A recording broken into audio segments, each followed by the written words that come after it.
ओम शांति।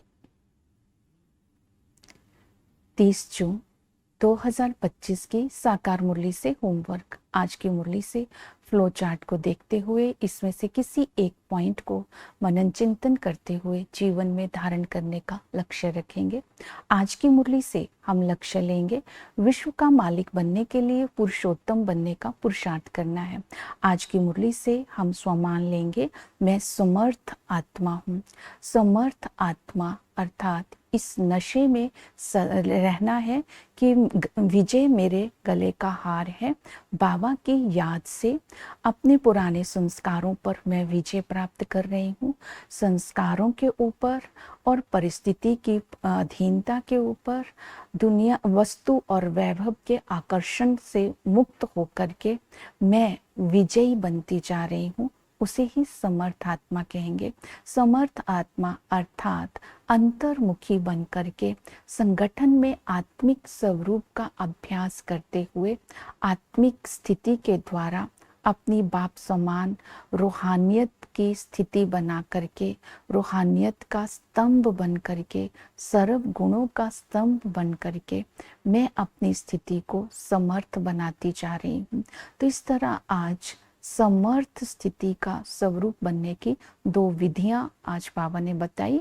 एक विजय मेरे गले का हार है, दूसरा संगठन में आत्मिक स्वरूप में स्थित होकर के बाबा के गुणों को और बाबा जैसी स्थिति को धारण करना है।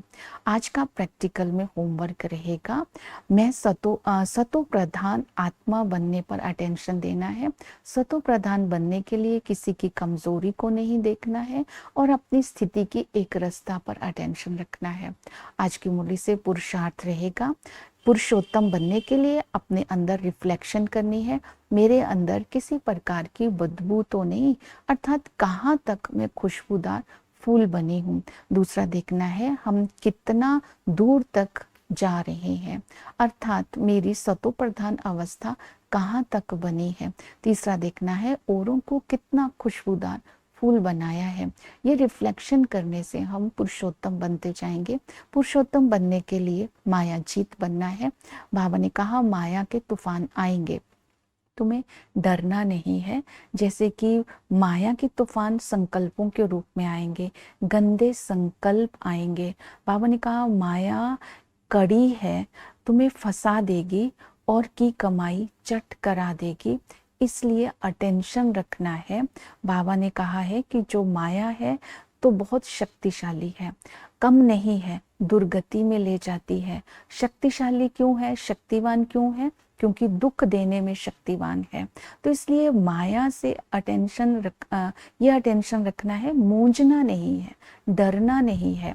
माया उन्हीं पर वार करती है जिन बच्चों ने बाबा की गोद ली है। इसलिए गोद लेते समय संभालना है अपने आप को। अपने आप पर संभाल रखेंगे, अटेंशन रखेंगे तो माया का वार नहीं होगा, मूंझेंगे नहीं, डरेंगे नहीं, क्योंकि साथी बाबा है तो माया जीत बनते जाएंगे।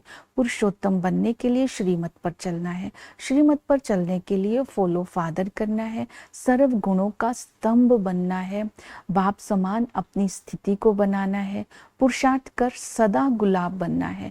बाबा के सारे बच्चे गुलाब तो है, लेकिन सदा गुलाब अर्थात सदा ही विजयी। और कांटों की सभा में कभी भी विकारी को लेकर के नहीं आना है, किसी को दुख नहीं देना है, साधनों को सेवाओं के लिए यूज करना है, अपने आराम पसंद के लिए यूज नहीं करना है। किसी बात में डरना और मूंझना नहीं है। ये श्रीमत आज बुद्धि में रखेंगे। नेक्स्ट है पुरुषोत्तम बनने के लिए पवित्र बनना है।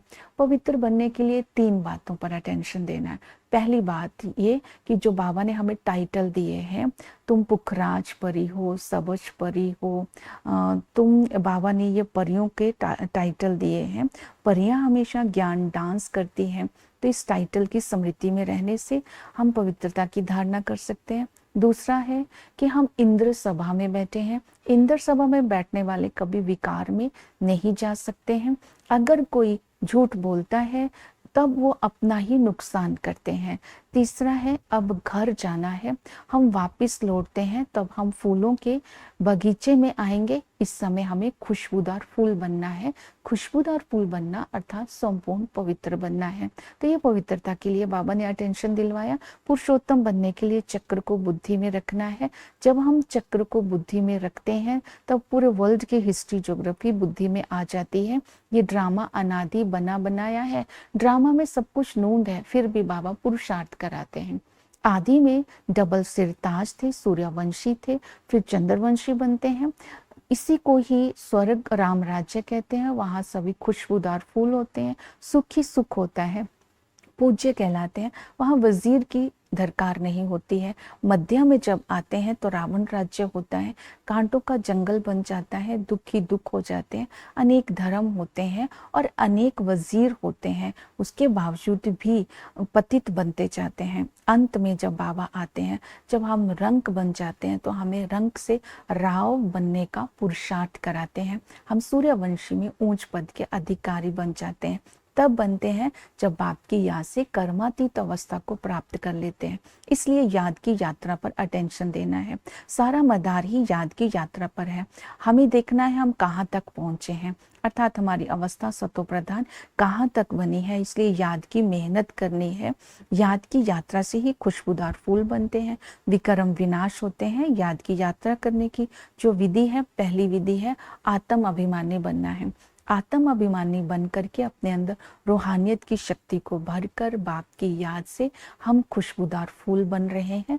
आत्मा अकाल मूर्त है, आत्मा अकाल तख्त पर विराजमान है, आत्मा को काल नहीं खाता है। तो आत्मा का अभ्यास चलते फिरते करते रहेंगे तो बाप की याद भी रहेगी और आत्मा में रूहानियत की शक्ति भी भरती रहेगी। दूसरी विधि है संबंध। संबंध में बाबा ने कहा पिता के संबंध से बाबा सुखदा शक्तिवान है, लेकिन सुख देने में शक्तिवान है, अभोक्ता है, निष्काम सेवाधारी है। बाबा हमें विश्व की बादशाही अर्थात स्वर्ग का मालिक बना करके फिर वो विश्राम में चले जाते हैं, अर्थात परम धाम चले जाते हैं। फिर भक्ति मार्ग में उनका पाठ शुरू होता है।